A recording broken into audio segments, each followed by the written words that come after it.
Before we start the talk, I just want to take a couple of moments to recognize two people. First of all, Frances McClelland here at the Frances McClelland Institute. Everything we do is really to honor Frances McClelland. She lived a life that really exemplified resiliency, and she was a staunch advocate for children, youth, and families. We also want to thank Pamela Turbeville, who is an alum of our school and a very generous supporter of this speaker series.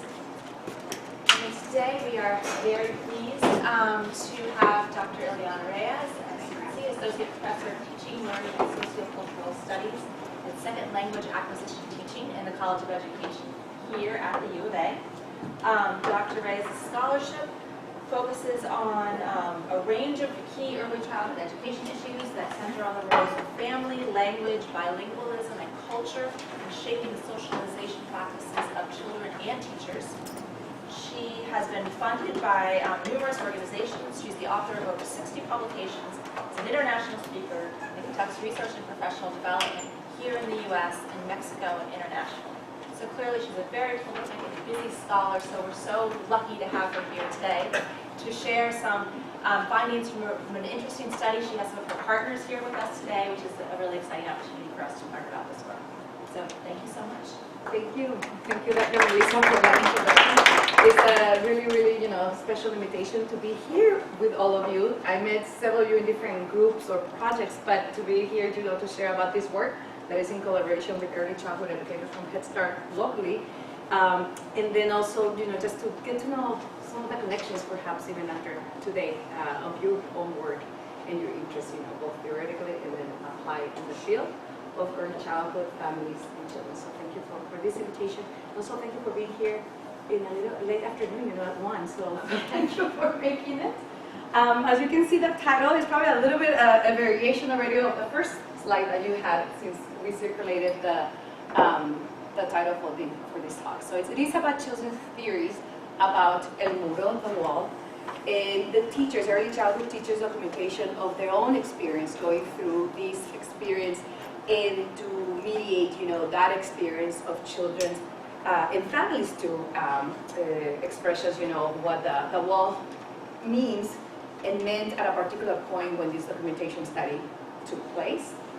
I want to give just my gratitude for being welcomed to a community of early childhood educators a long time ago, about 15 years ago since I arrived here too. So, but in particularly to these two schools, Linda and La Escuelita, which are the names of the schools that these collaborators, and then Daniel, who's here, she'll have the opportunity also to chime in, to answers and anything else that, will come. I'm sure you'll have more questions that maybe perhaps, that I will be able to share answers. But David's here, and a couple of the educators are in their way, so I'll introduce them at the end. But this was a study that happened a couple of years ago in this early childhood setting, and I'll tell you more about the concepts. I also have worked in the last 15 years here since I moved from Berkeley, where I did my work in bilingualism with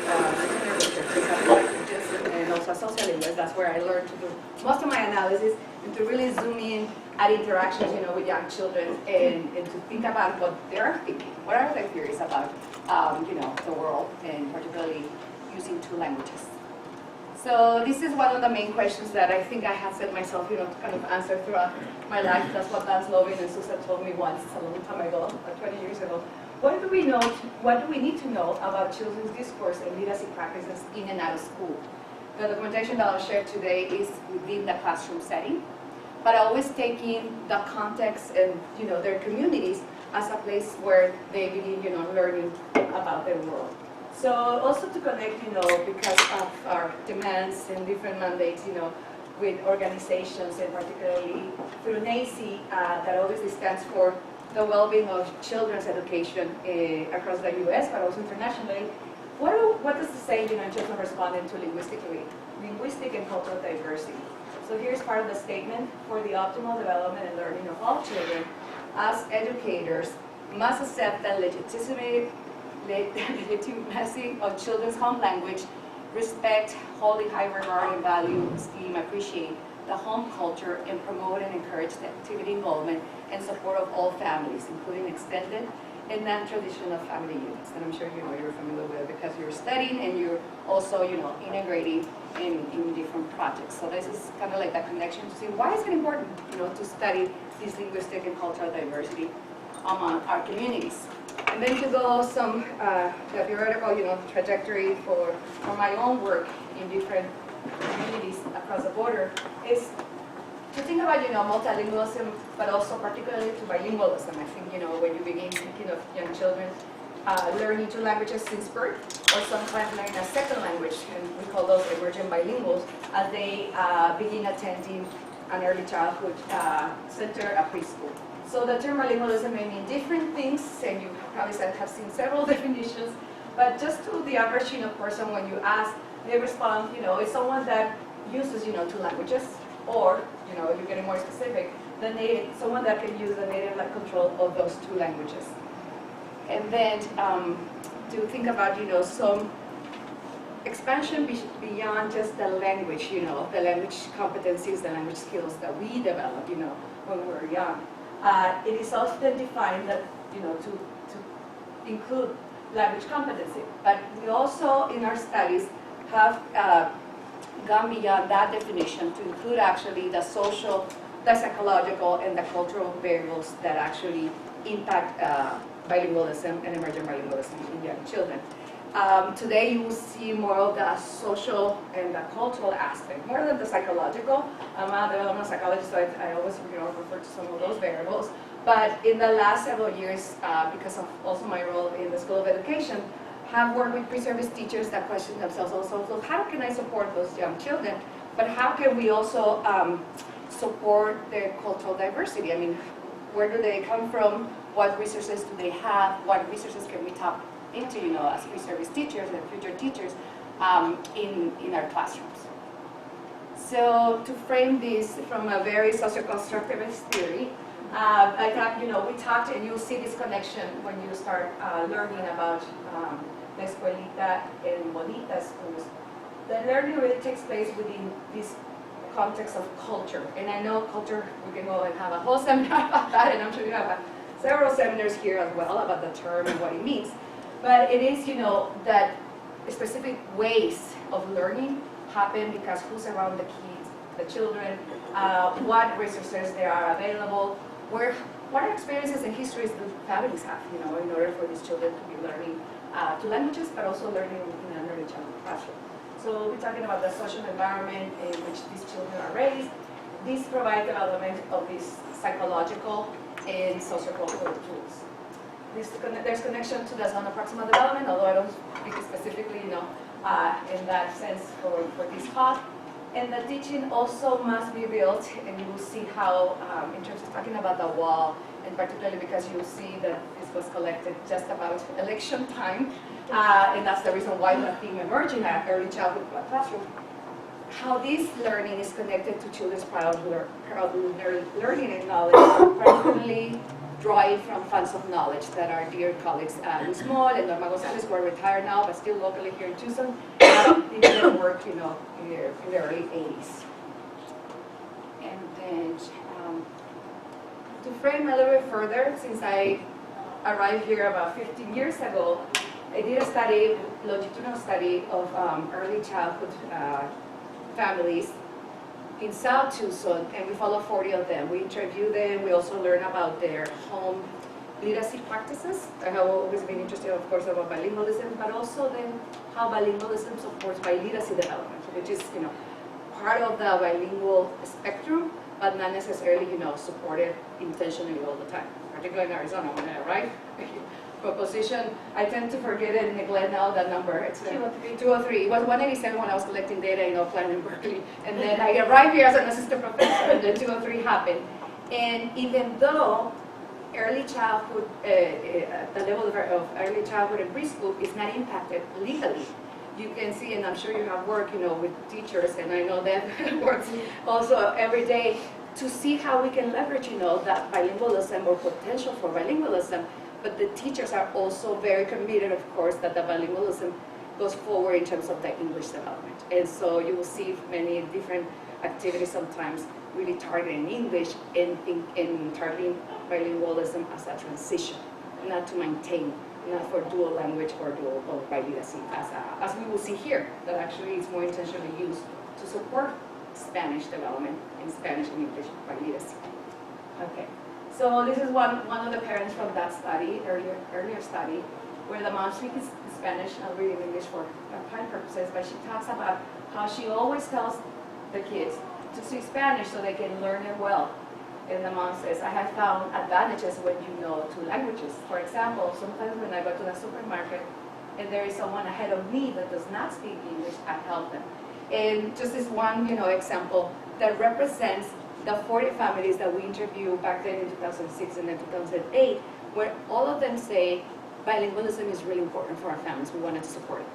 But when you ask them about particular strategies, they don't necessarily have the tools, explicitly to say, this is how I'm supporting bilingualism. Besides reading a book in Spanish, but what strategies should I be using as a mom or as a grandmother to actually support bilingualism for my kids? But they all have the intention and they all want to do it. So that's why. 10 years ago, don't need to go much into this model, but what I want to highlight because of the audience from Fairness Ecological Model.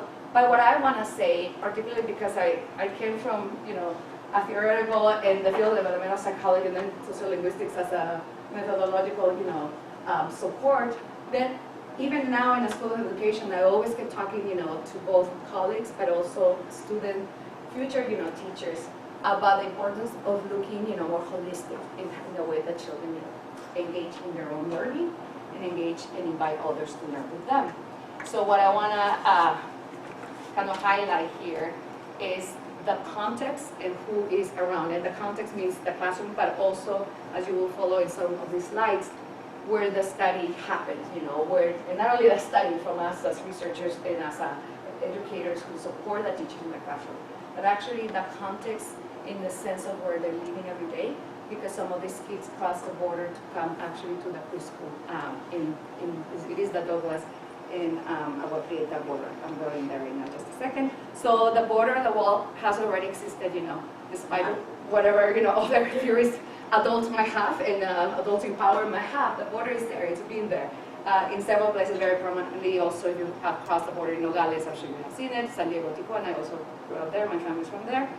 But even if you have gone to the Center for Creative Photography, you will see a piece of the wall and the border actually that was inspired, but it's actually real. That is a part of the border that Alberto Moraes and Alfredo Quiroz, got here, and eventually, we continue to host it, I think, permanently, but there's actually not even a little plaque, to recognize their work. So anyhow, I just wanted to make sure people, if you haven't walked, go and see the wall and see like thickness, see what do you feel, about it. It's a piece of art, obviously, the men either pushing or just laying, and you cannot see so much, it's just like, it's border dynamics, actually, that's the name of the piece of art. Yeah.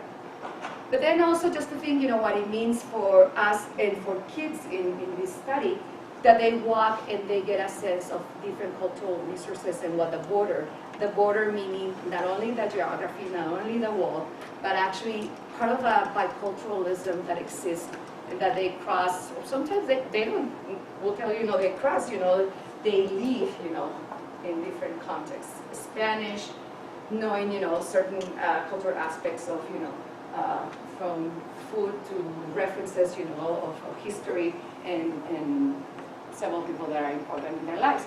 And also, obviously, learning in the classroom here in the US, because we're living here. So here's where I make that transition to the project in the borders. You'll hear a reference later, but it's all the photographs are copyrighted, of course, documented by the teachers themselves and by the parents who supported the study of El Muro in the classroom. So just in case to think about location, Douglas Agua Prieta is about 2 hours from here.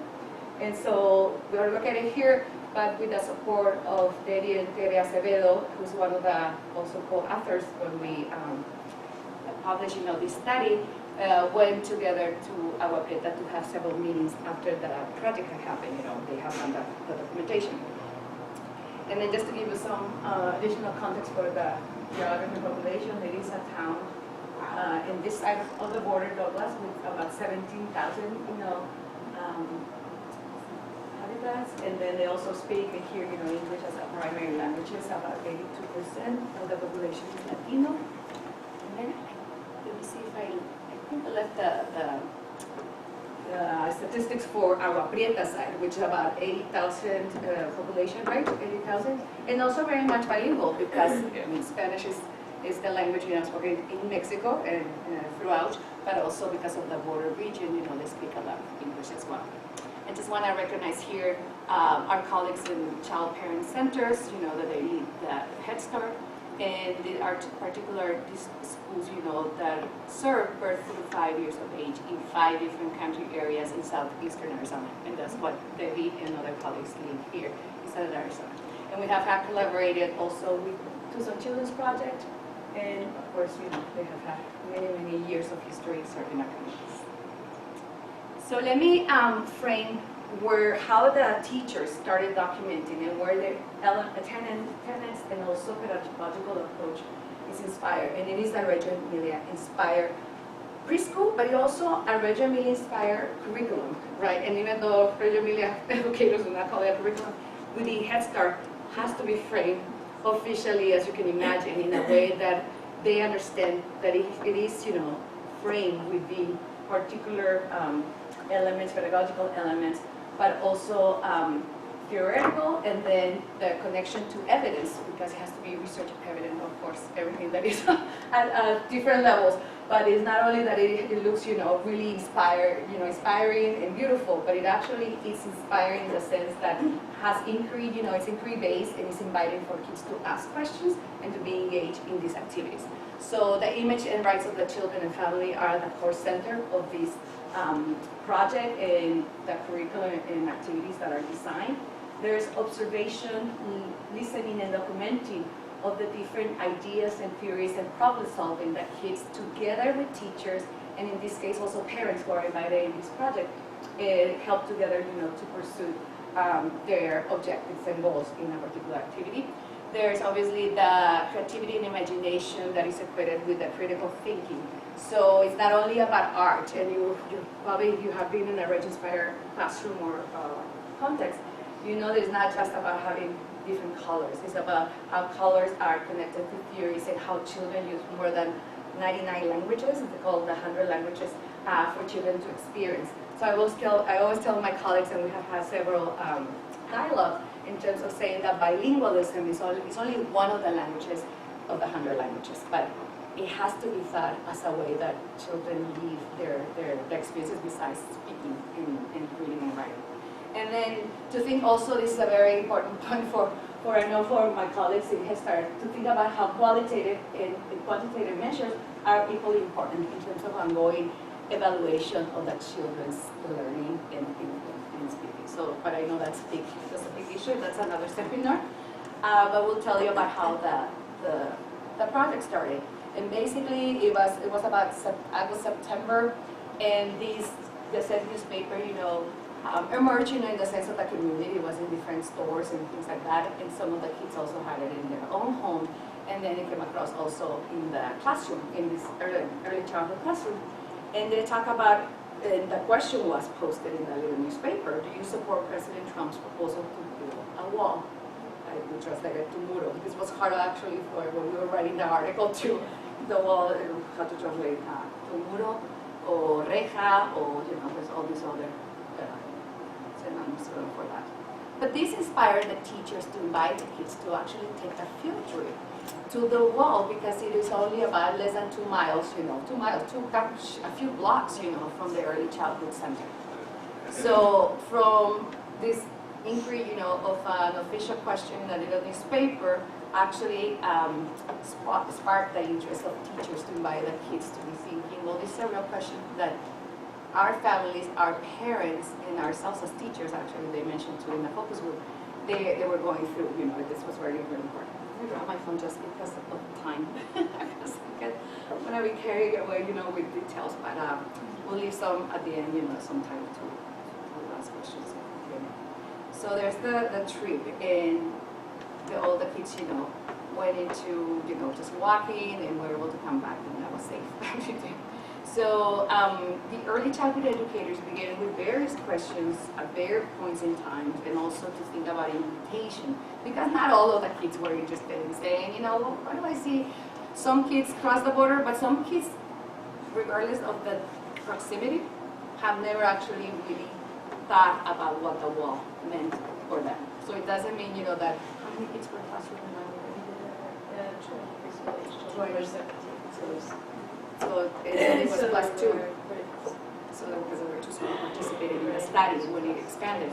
So the thing about it is not that every single kid had already, you know, been thinking about the wall, but several of them, you know, had experiences either present or just, you know, seeing and knowing that her or his grandmother, you know, lives in the other side. So it has a very, you know, personal and kind of like to-the impact. So that was the reason why the teachers wanted to engage everyone, you know, to think about it. And because it became obviously something very political, you know, at that time, it continues to be.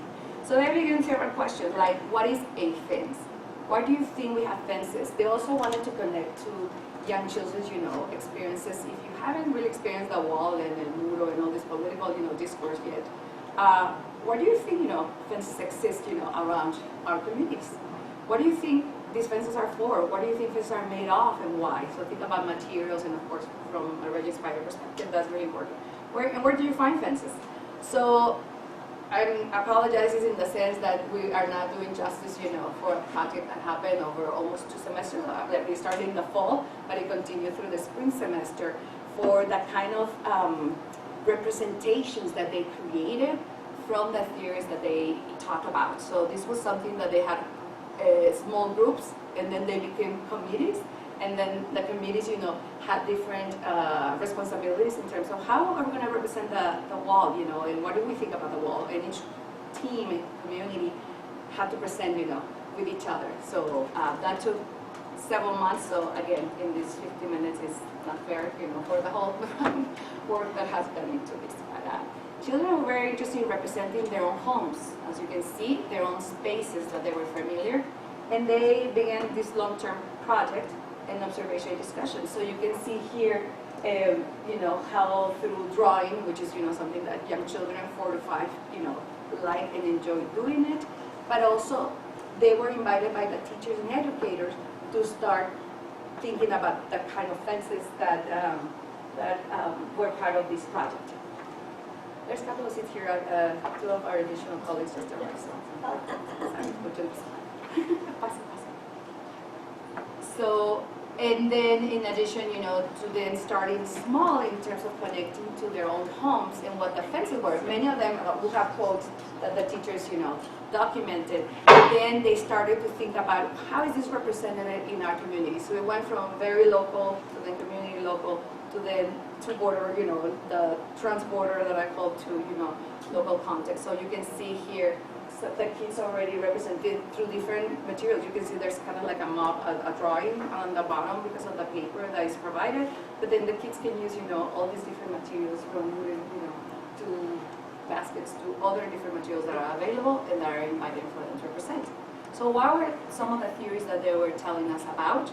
And the connection here to bilingualism is that they were invited, and most of them were actually expressed in Spanish, their native language. So the majority of the kids, you know, are Spanish native speakers, but they're also becoming very much bilingual. So what are some of the functions and objectives for building a muro, you know, from their own perspective, from their, you know, child's perspective? For one of them is para que el perro no se salga y se vaya. Very, you know, like you say, I don't want my dog, you know, it's really good.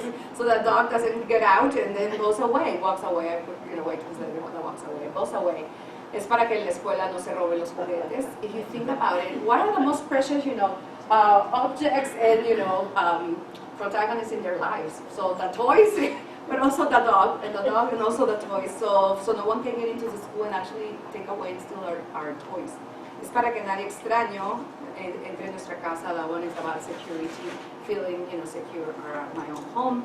Y es para hacer una fila y esperar nuestro turno. I don't know how many of you have to wait in line, but nowadays, especially after 9/11, but even more recently, you have to wait sometimes over an hour if you don't have the special ID card. So my parents who live in Tijuana and San Diego have it, but when I go and visit and fly into Tijuana or like San Diego, they have to wait almost 2 hours sometimes. So the wall is actually to keep, you know, to have people standing in line and then wait for our turn, and that turn can be really long.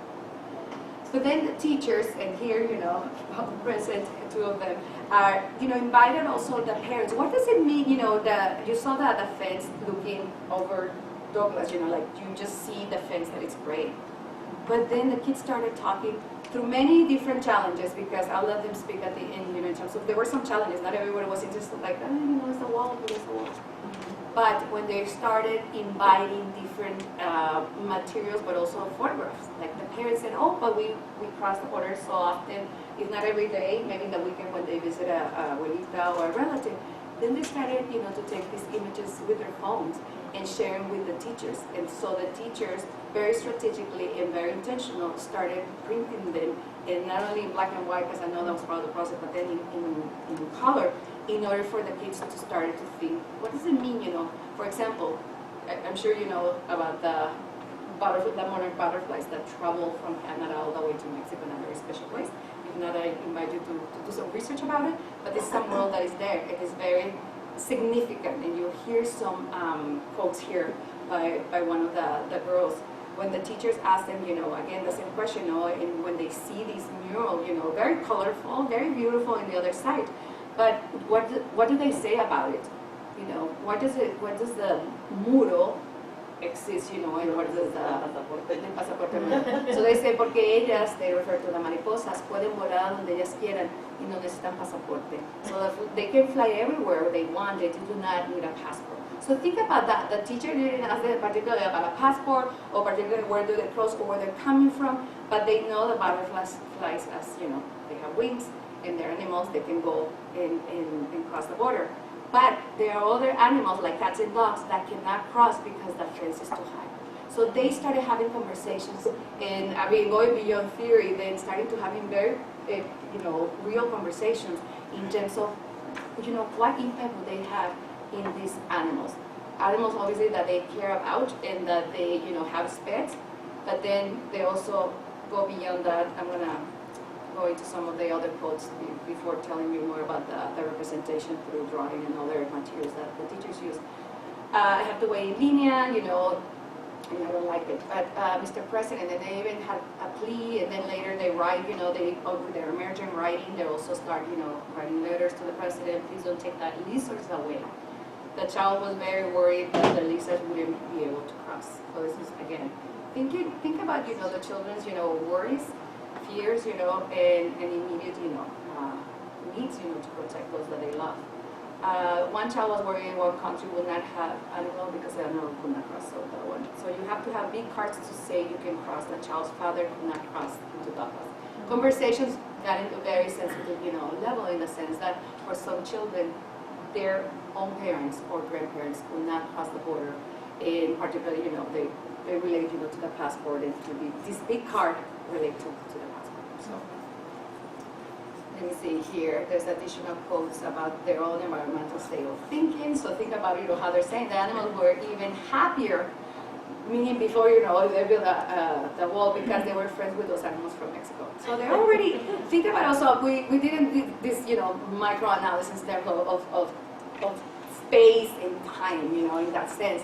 But they're already kind of going back and forth in terms of, what could happen in the future, but what has already happened because the wall already exists, and then very real, in terms of, how it would impact from their home community to obviously their pets, to some of them have about quotes about their abuelitas, and I think that's the next one that talks about families. But I wanted to go back to the picture where now the girl, but everybody in the different communities, because they call them committees, right?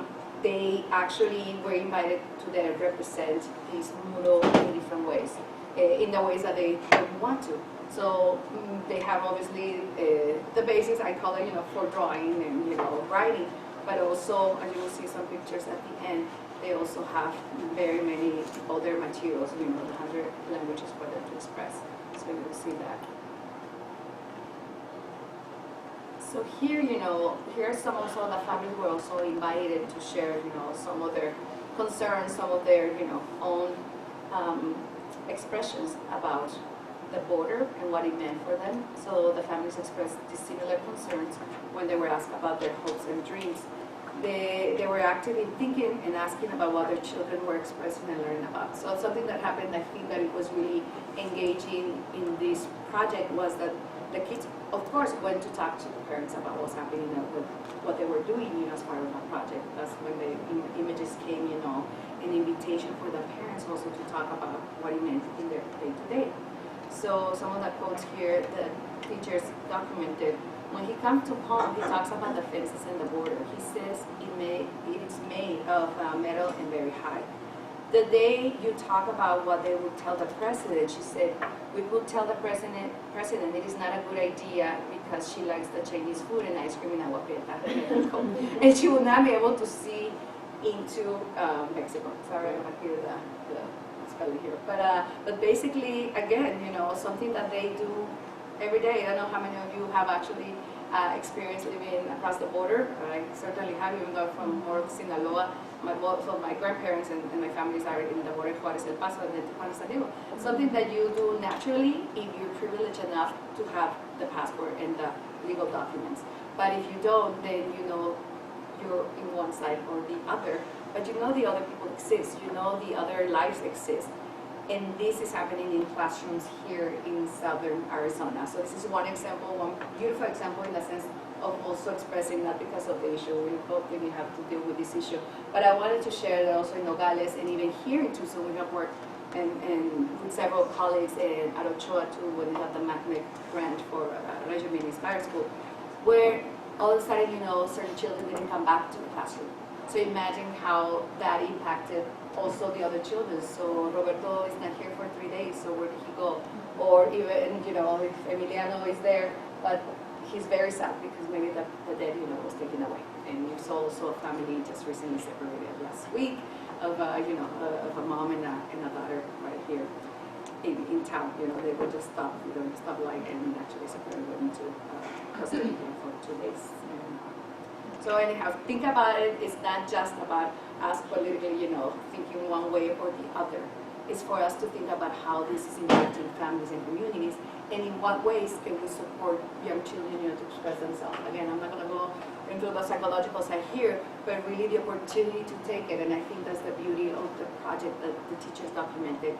The beauty of being able to help the students help them, with different materials and languages to express, but then identifying and recognizing that's a very, real feeling that they might be having in terms of fear, disappointment, sadness, and many other, feelings that they were expressed throughout these several months. And think about the impact that has to us as educators, as early childhood researchers, and I think this is what I told my colleagues, this is the importance of continue working, in between higher education, early childhood, out in the applied field, in order to bring this to light, to make it visible, because the voices are there. I always say I'm a very bad translator actually from 3 languages that I speak, but what I'm good at translating is really helping, make sure that the voices are heard. I put a microphone into these voices. They have voices. I say I would never give voices to anybody else. Whether you sign or speak, it's just a matter of using ourselves as mediators and tools, and sociocultural tools in order to make these knowledge, concerns, fears, and experiences visible. So just to highlight some of these representations and to begin closing to make sure that we have time to talk, is that the kids actually think about it. What is being inspired in terms of these 4 and 5-year-olds, doing research, getting maps, thinking about, again, the geography, thinking about, materials, how fences, are made. I'm sure, even though the families will not want to participate in as hunters, to show the president what kind of, why we should build, they actually had many theories about the different kinds of material that they could use, to build a wall, and study geography, and very particular, the neighborhoods where the wall was crossing.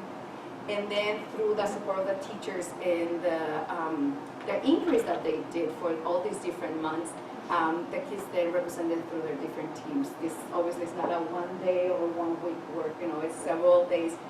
The research and the inquiry that have gone, as part of the background. So the learning that has happened, and then of course the real action. I think that also kids are not passive. I really go from the sociocultural tenet of Barbara Rogoff. Kids are very active, And in this case, they are constructing themselves, what their own theory, that they had in their mind and expressing them into something very concrete. And you see also the different, what do you call them? Los espejos. When they have the outline, like outlines first before they actually went up. Sketches, thank you. So they also went through the process stages, como sketches, before they actually built and asked, this is the material that we want to use, from clay to use like wire, then painted, to actually, these are like a paper towel, and then they put the one. Go ahead. These are 3-year-olds, so something about it. So, and to get closer here, and to just kind of wrap up, I say conclusion, but I don't think there's never a conclusion. I think it's just thinking in progress, observations, and then the invitation to have a dialogue with all of you, is to think about how learning in different pedagogical approaches support bilingualism and bicultural, but to think that some particular models very intentionally support bilingualism and biculturalism. We tend again to think about the linguistic competences, which are very important because obviously these support other cognitive aspects, of development as well. But to think about how important biculturalism and to be able to be successful also, to live in different worlds, across the border, not only for young children who are children of immigrants, but actually for the rest of us as citizens, right? So some of us, again, have the privilege to have passports, some of us, have not had, including some students that protested just a few days ago and actually submitted letters to President Obama, to help understand what this world, but particularly in the borderlands. I tell people there's something very special about every place. I think every place has something special, but there's certain factors and certain experiences that make the borderlands, particularly to this borderland, to also for Douglas, Agua Prieta, Tucson, all the way to Nogales, to something different that occurs also in Tijuana and San Diego. I think, there's something for us to be thinking and doing, questions with our students, but also listening to our parents and to the children. So for me, working in the College of Education here, it has been also for early childhood educators to think about how they can utilize the first language. Nowadays, there's also a whole debate about L1. It's the first language, it's the native language, it's the bilingualism now the first language, but really to use that, whatever that is, whether it's, Othon, or it's Navajo, whatever is German or Chinese Mandarin, is to use it as a mediator in learning and to help scaffold, different experiences for students' development of bilingualism. I highlight, but I think it could be math, it could be science, and all of these other disciplines and knowledge that kids have and they should develop as well. And then to think about explicit instruction, in this case of Spanish and English, because of the context of the Escuelita and Bonita. But to think about then how these efforts and this type of project, although it wasn't intentional at the beginning, the objective is bilingualism, how Spanish was used as a mediator for children to express their theories and then to represent them, with different materials, and not only drawing, but then also for them to be active in actually taking photographs too when they were standing in line, in the cars. I don't think I included the last picture with the little cars that they put together for instruction. I mean, I have to look at it while we have a conversation. But again, to think about explicitly about pedagogical tools that we could be using to support bilingualism and this biculturalism. And then to think about children's spontaneous bilingualism, how it's supporting their own biliteracy and bicultural development. I mean, you saw some kids writing, obviously they're emerging writers, for sure they write their name by then, but also to think how they're thinking Spanish to express, these other theories about their dogs. How do you write lizard in Spanish? And that's a great opportunity to start connecting different terms, whether they're cognate or not. But this has been, intentionally done in some classrooms here in Douglas, but then also here in Tucson. And then to think, why are we not, leveraging, the knowledge, the spontaneous knowledge? Because I tell the parents that I work with, but also I think I tell my parents nowadays that I have a theory about bilingualism. Everybody has the potential, to become bilingual. But does everybody become bilingual? I always thought Tucson has the potential, I still think about it, to become a bilingual, multilingual community. It is in its own ways. If you do a sociolinguistic study, other colleagues in SLAT have done this. But to actually have the kids being able to read and write, you have to be very intentional, because if you ask me, it takes me longer, to do an academic presentation in Spanish. I can do it, but I know it has to be, a very intentional focus, to do the discourse that I know mostly academically in English. It happens in the same way, in other contexts for children and also the parents. So with that, I'm going to finish, and I'm surprised I didn't finish in time, and we even left time to talk and have a conversation. Thank you very much. And I want to introduce other two collaborators. So, I want to let you just, introduce yourself and say what's going to impact you. Good afternoon. My name is Iliana Reyes. I'm an education specialist for Head Start, and I support the two centers in Dallas, La Escuelita and Molita, and we are part of the study. Good afternoon. I'm Linda Peña. I'm a teacher in the Fire Passion in Dallas, and I work in All collaborators and authors actually co-authors in the article that we just published. So with that, I think I'm gonna leave it open, and you can go in any direction you may want. We may have answers, we may have more invitations to to think about these themes, and invite for a second and then let them join us here today.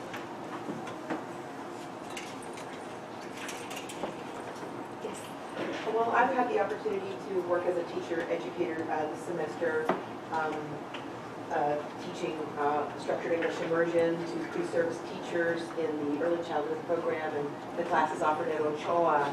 And yesterday we were talking about our family engagements, and several of the students identified families where the children were living with one parent and the other parent had been deported. And how might pre-service teachers that are encountering these students not only in their classrooms but also in home visits, how might they support these families? In what ways could they support them through this really difficult struggle? Can you say more of it when you say support? For example, one classrooms teacher reported a little boy who cries a lot because his dad is deported and they're separated, and mom is very stressed out, and it not only is a financial burden, but it's an emotional burden. And then the other thing, sometimes if they do decide to go down to Mexico to visit dad, the boy will be gone sometimes and miss a whole week of school. I would say, and I refer to those that are in the classroom every day, but I work again with pre-service teachers and supporting some of these families, to think about how it is something very real that is happening within the community. Of course, this happens to individual families, and in particular cases, they're different, ways that these events are happening, very unfortunate events, but to make it, recognizing the sense to make it known, to others in the community, because we have worked, with others like Allah, and I know it has happened in classrooms too, where if you don't talk about it, then kids feel very isolated. Right. And I know too, for experience, one of these early childhood teachers that we have worked here in the Pasado Ochoa created, altars and talk about the experience. If they go all together to walk in the desert, to children to become aware, what happened. We think that 4 and 5-year-olds cannot really support or process this. They're actually living them, and it happened to me at the longitudinal study where I was handed, the cell phone. So I talked to the uncle because he was crossing the border. I was there to document legacy practice and then bilingual practices, and realized how these were not only stories, these were actually real experiences that several of the children in the classroom were having. So I think making an invitation, in a way that people feel comfortable, that the parents feel comfortable. If not necessarily like right now, this happened, and I'm gonna let the teachers, speak to how exactly, or how it got developed. But in other situations, it may have to be more intentional in the sense that it doesn't come up, but it is impacting the individual child, to bring it as a conversation, as a dialogue, and then why not, if there's the willingness also to share some of these. This actually represented the wall, but it talked about many stories, and they have many other stories from songs that children were, into. I'm going to let you talk about that, because that's really important. Do you want to add to what Kelly asked? I just just want to express that it was an honor for me to be part of the study in our school, in our center. It took us a year and a half, more or less, the first from January to May, the previous year. It was hard for us to introduce the study. We learned a lot. We provoked the children, and being in the 4-year classroom, I had the following year, from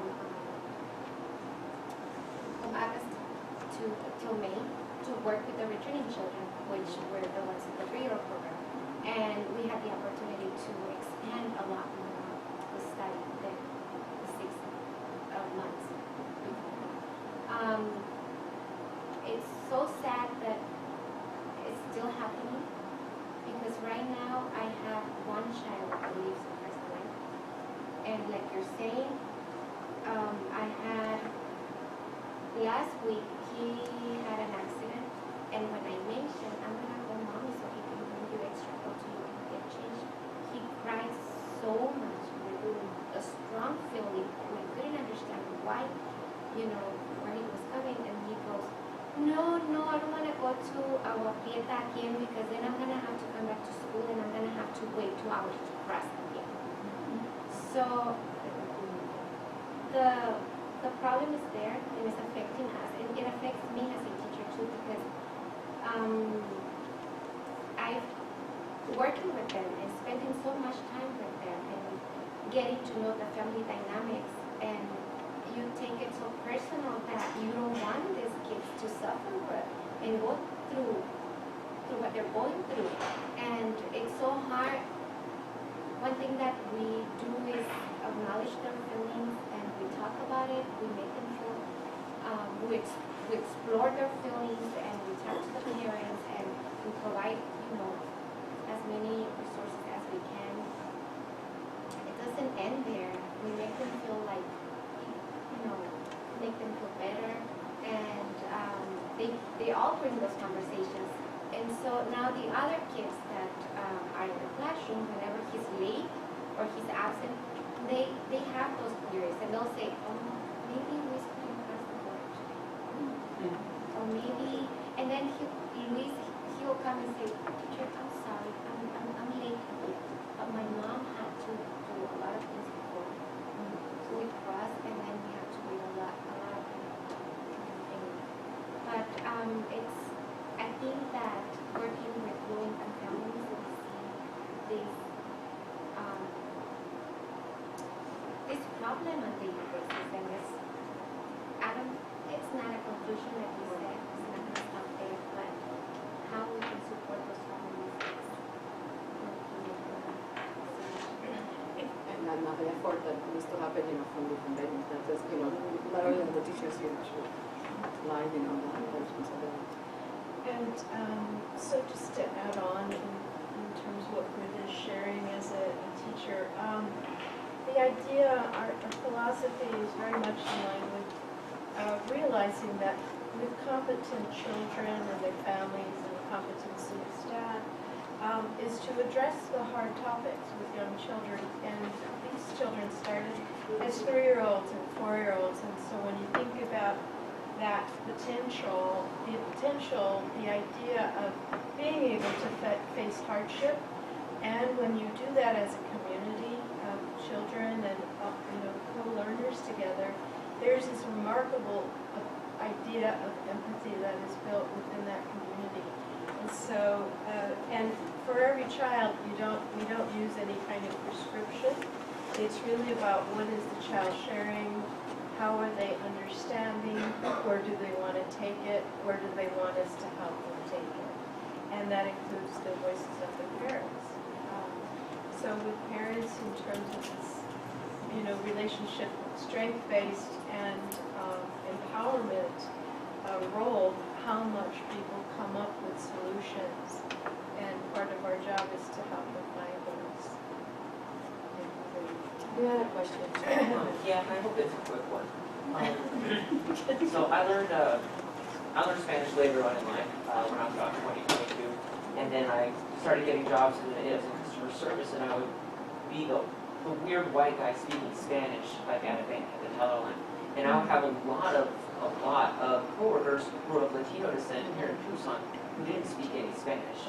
Their parents spoke Spanish, their grandparents spoke Spanish, but not them.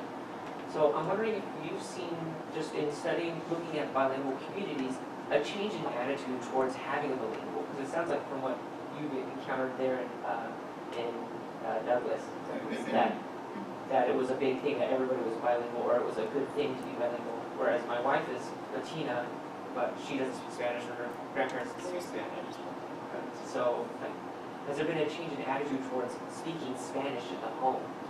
I think that's a great question. I think it's complex. I know you probably have heard of other people like Suarez Orozco, who are at Harvard now, that are at UCLA, they did a longitudinal study all the way to adolescent, where we know that people have this idea that, yeah, we want to speak, be bilingual when we grow up, or my kids, we want them to be bilingual when, they grow up. But the specifics of the strategies, to be applied are very complex. And I'm going to give you an example here. I don't know how many of you who are present consider yourselves heritage learners, heritage speakers. There is a program who is here in the Spanish and Portuguese department, and we have colleagues there, from Lab 2, where they have this population of students who want to speak, particularly in our program, Spanish, but they can understand it, so they're passive bilingual. So there's all these categories about bilingualism, but that they don't feel, they can comprehend, at a certain level, but they cannot feel comfortable speaking or responding in certain situations where you have to be pretty fluent. So we talk about fluency as well. So as you can tell, the definition even that I have worked, for several years now, 18 years, being in academia, it still, applies perhaps to certain populations, but maybe not others. Something that I always recommend to not only teachers but parents that come and talk to me, and even colleagues here on campus, like, I want my child to speak both language, German, and Spanish, or three, in English. I know you probably know some of these colleagues in SLAT and German studies, but it's complex in a sense. What is the function for that language, to be used in a particular context? So I think that is part of the key. If you can work in your own context with your children or in the classroom, I think that's important. Not all the kids, although most of them, are Spanish, native or dominant, there are some that are not. So think about, why should bilingualism be important and significant for everybody in a particular community to develop and help each other? And that's what has happened since all these different laws, and then application to programs, where we have moved more into a dual language. So dual language for everybody. But again, even starting in dual language, everybody has different competencies. So you have to think about how to work. Do you do immersion, for a couple of years, and how they do in Davis still, so the kindergarten, first grade, and in others in the Academy of Foothills, they start immersion in Spanish. Because many of the kids who attend, the population, is not Spanish native speaker or don't have, bilingual parents at home, bilingual in the sense of Spanish speaking. So some of the parents cannot help the kids do the homework at kindergarten or first grade for those that have kids. Not that hard, but you still want to be able to read. But they cannot read to them, at home. But they do all the immersion Spanish in kinder and first grade at school, and eventually start making a transition to bilingualism, where they keep all 50-50. And I think that's part of the key, to have not only the ideology change, but actually the application of the strategies. I think there's still the ideology that it is positive, but because of the particular demands, I think, about curriculum, I think the ideology should not only come from the families, but also from teachers. And I think here you have a exemplary, of teachers who support bilingualism and biliteracy, but go to other early childhood centers around, locally. And some, even if they wish and they have, the funding, they may not have like the ideology to actually implement or hire people to actually, implement a bilingual program. So I think, again, going to perhaps jumpers or fishmen, who are the big sociologists who started studying bilingualism, in the early 50s and 60s. The optimism, to become bilingual is there, but then to actually take action and to develop strategies is very particular to our context. Joshua Fishman would say, listen to the adolescents in a particular community. Like when you go to Spain, if you go to Catalan, the adolescents still speak Catalan, are they not, or are they transitioning? So and think about what research and programs, projects, resources should we be, implementing or developing in order for that community to want to become bilingual, but then maintain bilingualism as well. So I'll leave it longer. Yes.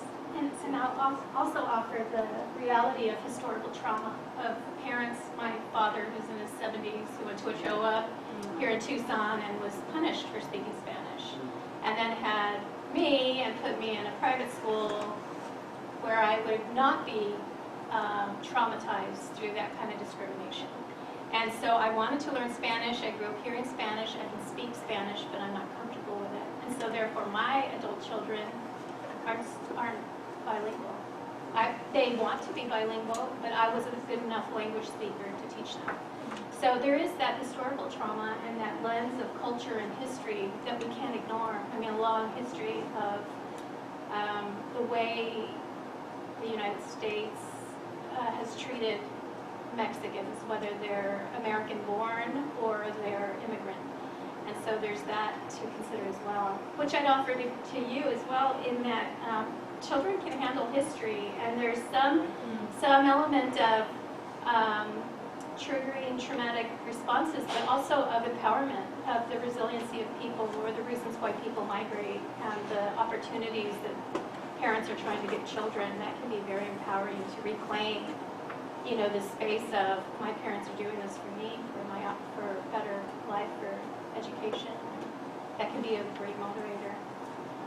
I wanted to add, because I have experience here, both at the undergraduate, but also at the graduate level, where some students, come to the point of crying. We ask them to write, to reflect, to write, and present eventually, and I honor different ways and modalities for students to present, and I have become even more aware, even though I have my history of being, an immigrant myself and a child of immigrants, to the United States, where students who come from the native, communities around Tucson in the Southwest, have not had the opportunity because of similar, or, I don't think there's words of, similar traumas where they have not the opportunity, and it really is something about attachment, and we can go about the emotional side to it. There's an emotional side also, to speak or not being able to speak a particular language because of the opportunity. So think about all that connection.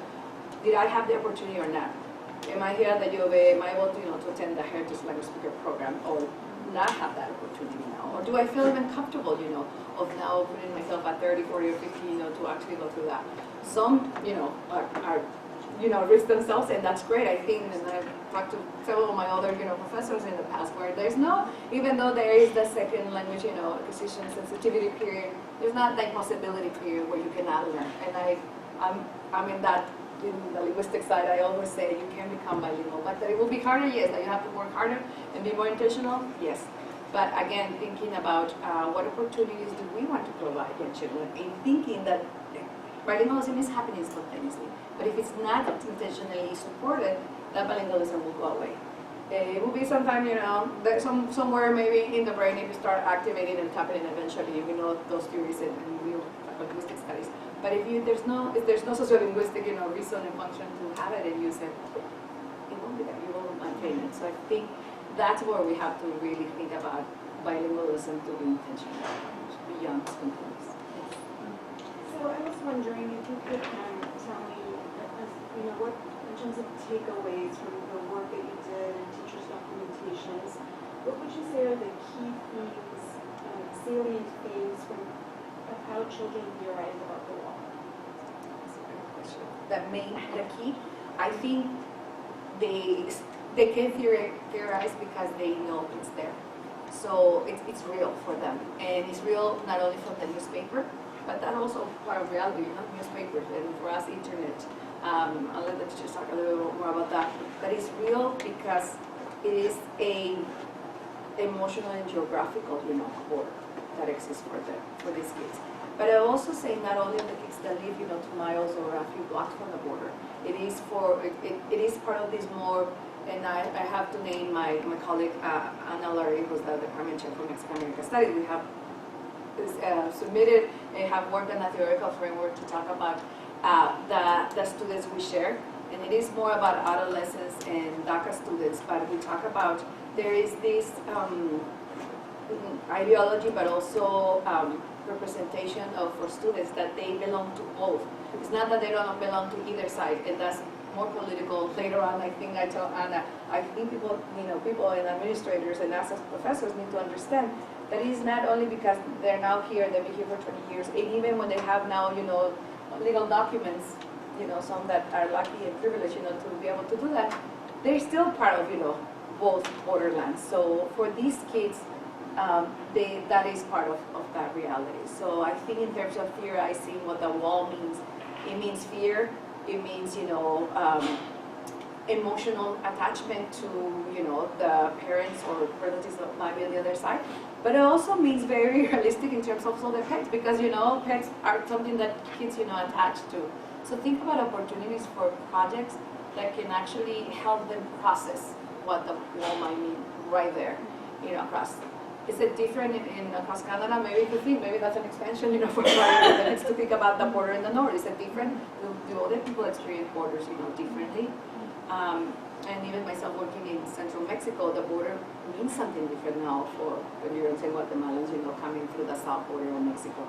That many Mexicans, and I say this because I grew up in the north, and I didn't grow up in the central area, but I've been doing research in the last 5 years with returning immigrant communities, where it means something different. And now the culture that they have, developed also in the languages, both in English, now dominant. Mexican natives and citizens that left maybe when they were 2 or 3 are coming back now that they're 15, 16 because of all the different, events that are happening. And now English is dominant in some of these communities. I work in Puebla, I work, with some former teachers that were here as part of a program. Right now, Project C, Gracias Semilla, I was thinking Spanish Semilla, that we have for about 10 years in the Dutch population. So there is all these, think about what for a child might mean, because there's, I guess, movement, across the borders. I just want to add that we live too close to the border. It's there. It's a fact. These kids, most of the children in our classrooms are familiar with the border. The border is there on daily basis. And also it has a lot, it comes a lot from the parents, where parents take the time to educate their children about the border. What does the fence mean? Why it's there? On the other hand, I had maybe a couple of children during this study that they were not even familiar with it. They didn't know anything about the border. And they learned so much from the kids that had the experience and they were living, like you said, frustration on a daily basis, because most of their family members live oppressed. And we were able to see that they were separated. Parents, one of the families, the dad lived on the other side, the mom lived on this side. She had to work, even though she was a full-time working parent. She had to deal with everything on this side because the parent was not there to be able to help her. And crossing to Mexico, they feel that freedom, of being on the other side and having all the family members together, and then coming back on Tuesday to go back to school and leaving that parent on the other side and dealing with all the things that have to be done to finish the week and go back. So all those fears, and being only 4 or 5 years old, sometimes 3 years old, I think it's a lot for that child. Being able to express it with 300 languages, it's like, for me, it takes a lot for those kids to leave, to go through what they're going through on a daily basis. It's a lot. And then being able to understand or to see through that lens and spending that time with that family, it's wonderful. And I think we need that honor, which comes with support for their own social and emotional development. And I was thinking resilience, and somebody else had mentioned, I think, we were starting the back about the resilience that they develop. So it is a lot. these kids, sometimes we're like, no, they shouldn't hear about this or this other topic, and you are, surprised in the sense that if they have support and you're able, to connect again to their own learning and connect to their own feelings, that they're able to express it. And to be quite honest, even though again we don't have a quantitative, we didn't do any kind of other assessment, emotional assessment, their expression, that the opportunity for them to have the expression is already saying a lot, not only about the teachers, of course, to provide that space, but how they're able to construct. And they're the architects, they're the designers, I wanted you to tell a little bit about how they build the subcommittees. They wanted to have the children, the 3 to 4 and 5-year-olds, not the teachers. They remember how they started in assignment. The first picture you're gonna see, This one? my papers on the wall. Right here, right? Yeah. This There. You can see the pictures. Right here, this is children, and the other one is the one who is cars. And then on the other one, I don't know if you can see those are trees. Based on the pictures that we put in black and white first, and then the time we decided to go to color to have more experiences. At one point, we talked about responsibilities, and we worked together as a team to focus on representing just one piece. And all the materials were included, and they decided where to go and what media they decided to use. So at one point, I asked them, okay, how are you going to help? Where are you going to help? What are you going to do? So we talked about committees and the meaning of that and the responsibilities. So they decided, looking at the pictures, they decided, okay, I'm going to do the people walking, coming and walking to the United States. I'm going to work and we're going to work with the cars. Or no, I'm going to work with the trees, depending on what they wanted it to do and where they wanted it to work before it was committees. And as you can see, they did the pictures to represent that committee, and then they signed their names. So, That's okay. So they sign in as part of their commitment for responsibility to work in this subcommittee. so they were responsible, and they work in groups, and they had that connection. And with time, they got so used to it, they knew who was going to work with whom and what they were going to do for that day. And then by looking at the pictures, they were able to read it and say, oh no, you're not working here, you're doing the trees. No, you go with your committee.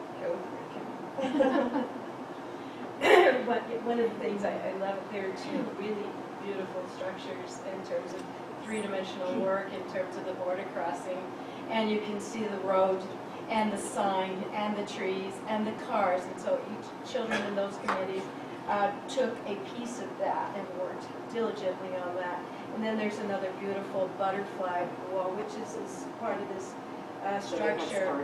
And part of the story, which helped me with that, Brenda and Selena, is that the children on the United States side really thought the wall was pretty dull when they looked at it and went to see it. It was dull, lackluster, and so they really wanted to make it a beautiful wall on this side, just as beautiful as it was on the other side. So there you have this idea about drawing in by feelings and emotions. Of course, now it has all the raised wire. Well, the raised last wire, bill. we'll continue this study to see what that has brought to them and see how they, in their theories, what they think is the razor wire. Yeah. So that would be a nice follow-up. extension. It's a follow-up. We have a follow-up. Okay. Yes, please. Were there students or parents for whom being asked to grapple with this was too close to the trauma?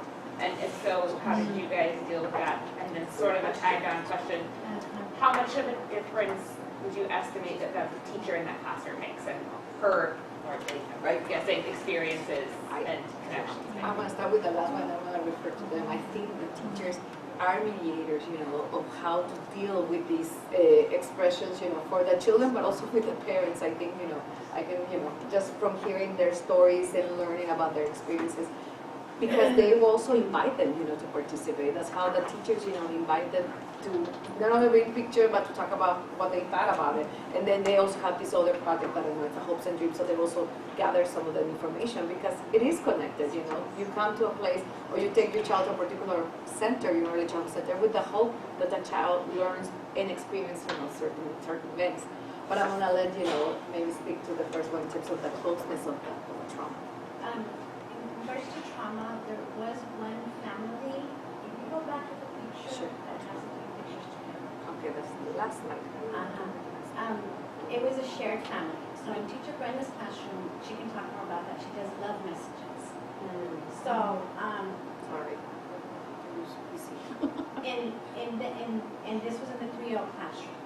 There was a family that the mom had just got deported, and the child was having a difficult time in the classroom. So the teachers and I, we brainstormed on what this child would like to do. So we talked about art. So we incorporated a lot of art for this child to be able to express her feelings and emotions. So during the study, we talked about what her class can represent or what the children were seeing. And it just so happened that this mom had got deported. This family shared a classroom. The child was in the 4-year classroom, or the cousin, but they were living together, and the other child was in 3-year. So that other child said to his friend, like, why don't you write her a message, a love message? Because you might not be able to see her, you can write her a love message because so-and-so does it in the other classroom. So that's what this last picture is about. They came and they formed a committee and they ended up writing a whole bunch of messages to their families, and then the families ended up writing messages to their children. The end product of this three-dimensional is they ended up attaching ribbons with hearts to it because they wanted to beautify. If they were able to be artists, they were wanting to beautify this side of the fence of the United States. So that's one of the methods that they used. And the other one was the love messages that we were teaching them.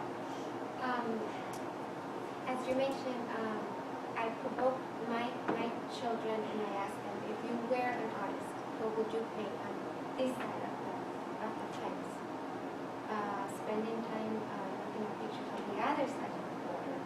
And I provoke them with that question, and a lot of drawings came out like hearts, like butterflies, to mention some of them. And including embedding the love messages from the parents on a daily basis help us a lot to give those children that feeling, even though I can cross, I'm there for you. And giving them that message for the day, which I read them, if it's depending on the children present, I'll read. Sometimes when we're lucky and we have perfect attendance, I'll take the time to read all 20 of them during lunchtime while they're eating. And it's been a learning experience for all of us. I continue to do that. This is my maybe 4th year doing it. And I explain to the parents the meaning of doing it. And then towards the end of the school year, we have so many learning experiences that by the end of the day, we know what's going to happen. Like yesterday, the parent wrote, I'm going to be waiting for you. That's when I go pick you up, we're going to go eat Oreos in the bus.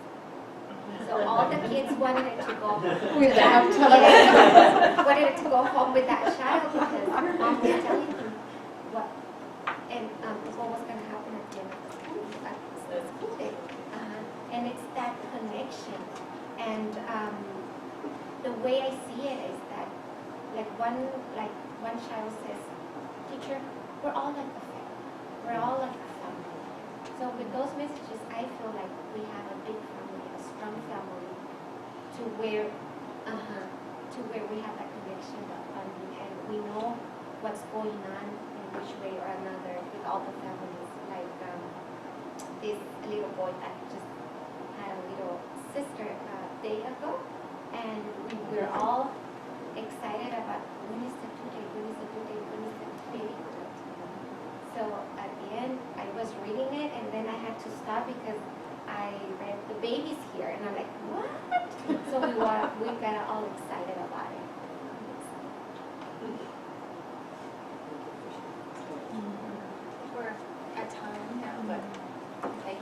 Thank you so much for the invitation.